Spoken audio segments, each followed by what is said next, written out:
Hey guys, welcome back to the channel, and this is how to customize themes in Shopify. So guys, first thing that you will do is of course go to shopify.com and just simply log in into your account.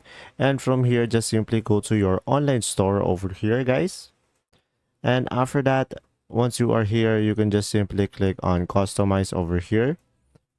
And now you will be able to see here the dashboard of the editor of the website. So I'm going to be discussing the basic one. So from here, you'll be able to see here your website page. If you scroll down, and now guys, at the very top, right, you should be able to see here the mobile as well.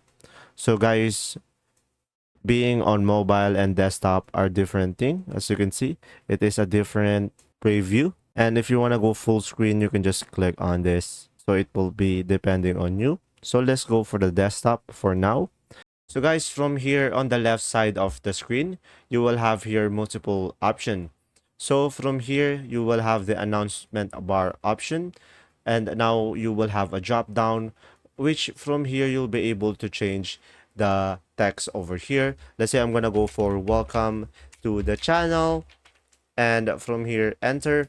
And from here, as you can see, it will make the changes. And now we can go for the header. As you can see, it will highlight the header. And from here, on the right side of the screen, you will have here detailed options of the header.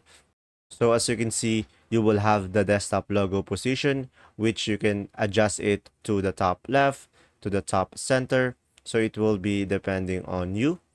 Let's go to that image banner over here. So as you can see, guys, on the left side, you'll be able to see here multiple category of your site, and on the right side you'll be able to edit it in a more detailed way. So that's simply about it.